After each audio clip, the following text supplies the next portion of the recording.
Hi guys, let's talk about the true Genesis story, and it is talking about the Kundalini story. So, in every person there is a divine feminine, in every person there is a divine masculine. So, left side of the brain, right side of the brain. And there are 7 seals in your body, so there are 7 chakras in your body. So, with the divine feminine, Eve or Isis, and with the divine masculine, Osiris, Shiva, or Adam, together completes the divine human. And in a lot of cosmic or Gnostic or Kabbalistic stories, it is the divine androgyny or the androgynous being able to basically balance the divine masculine and feminine at the same time. So, at the center point, or the bottom point, Shushumuna, where your root chakra basically is, this is where the 7 seals must be broken. Your 7 chakras must be lit up, and it reaches the pineal point. Again, what did Eve eat in the Garden of Eden? What did she eat? She ate the apple. And the apple is just a representative. It's just an allegory for divine wisdom, cosmic intelligence, and wisdom. Cosmic intelligence, divine masculine. Cosmic wisdom, divine feminine. So we have the seals here. It's not showing the first seal, but the first seal is basically the root chakra, overcoming lower materialistic desires. The second chakra is linked to the astral and desire and lust, breaking it apart from that. Third seal is the solar plexus. It's linked to the mental and issues, or people that are stuck in the solar plexus or it's damaged is the power or wrath of ego. Fourth is the heart, and this is the causal body, and it's linked to anything relating to the heart or compassion. The fifth is the throat, Buddhistic forgiveness and communication with higher truth. The third eye is linked to spiritual vision, intuition. Okay, and the 7th seal is the crown, where we finally integrate that peaceful and silent presence.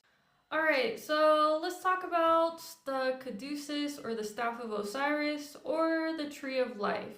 So, as you saw in the middle of the other image, this is what is inside of you. This is what all of creation is about. We have a staff, okay? This is where the energy or the essence of source comes in. And when it comes in, you now have the serpentine energy. You have that serpentine energy that goes all the way up to the crown.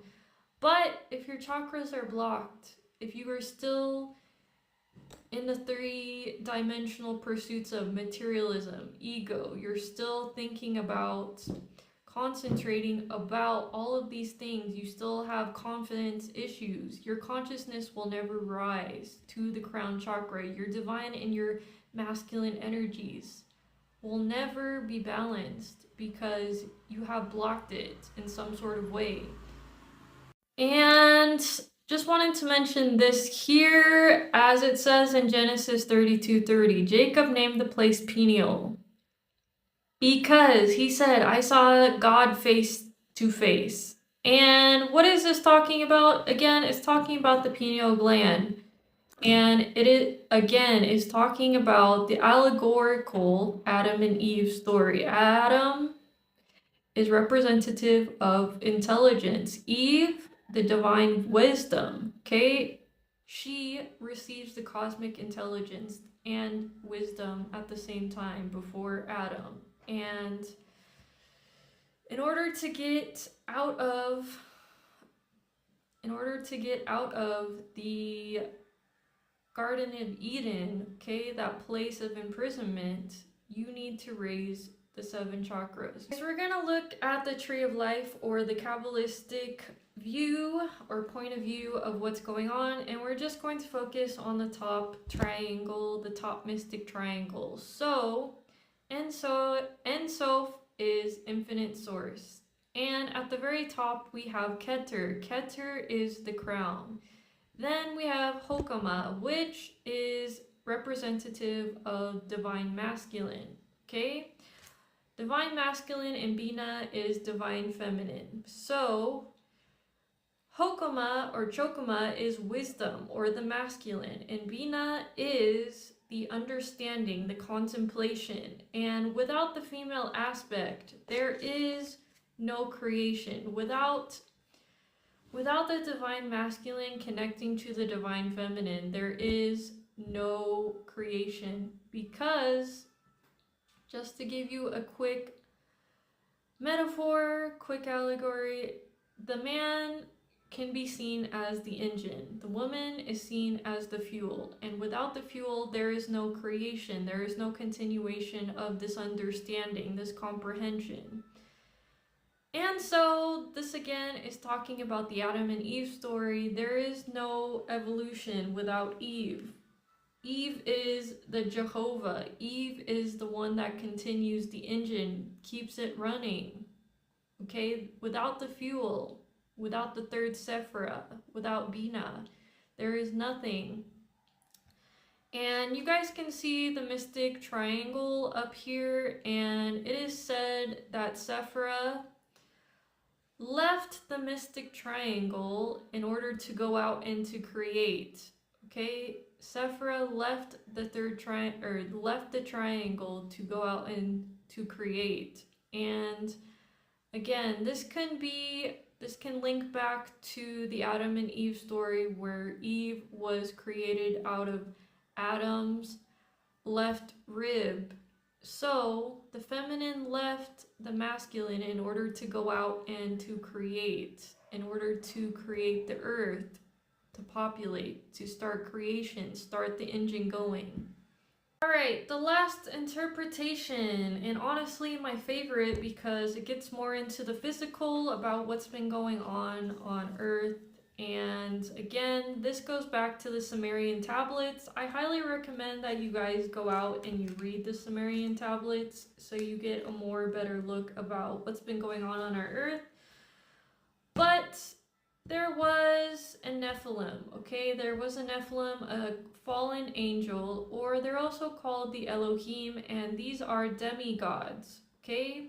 This is written in tablets that were written before the Bible. And so one of the demigods who called himself Jehovah was Enlil, okay?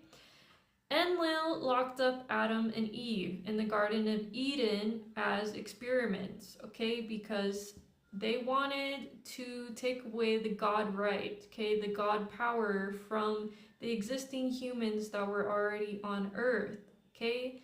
Never reaching the crown. They were just meant to be slaves forever. This is what happened to our genetics on Earth. Also talks about in the Bible, there were guards at the gate of the Garden of Eden. If Adam and Eve are the only two living beings, when did God create guards at the gate of the Garden of Eden?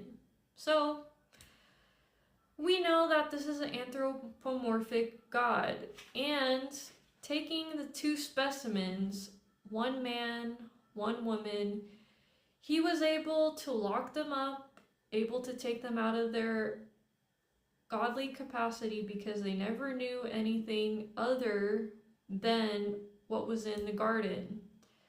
And they thought of themselves as animals. Okay, so they didn't know that they needed clothes. They didn't know that they had the capacity, the mental capacity, and the wisdom to think as divine beings. Alright guys, so let's continue the story. And Adam and Eve are locked in the Garden of Eden because they are currently experiments from a demigod that came down to Earth. And Enlil, according to the Sumerian tablets, is an Anunnaki, a fallen god, a fallen angel that came down to Earth. and he saw that there were non-evolved beings on this earth, and he started to enslave them. So, doing experiments on Adam and Eve, he turned them basically into animals. They did not know that they were clothed. They did not know who they were. They did not know the capacities they held as gods themselves. So, Eve came across a serpent. You might say, oh, is that real? Because that's what they tell you in the Bible, that it was a real serpent. But I'm going to say the serpent is representative in Enki, another demigod, another.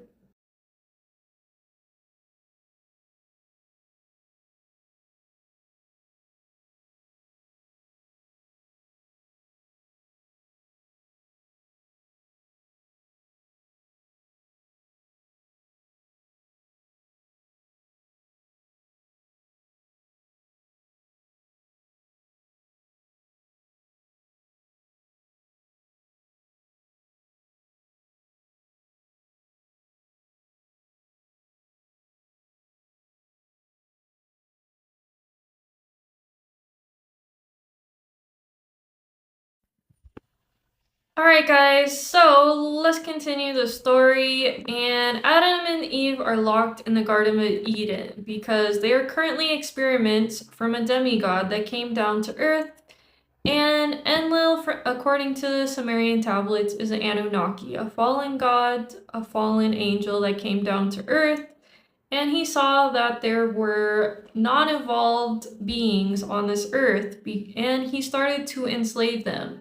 So, doing experiments on Adam and Eve, he turned them basically into animals. They did not know that they were clothed. They did not know who they were. They did not know the capacities they held as gods themselves.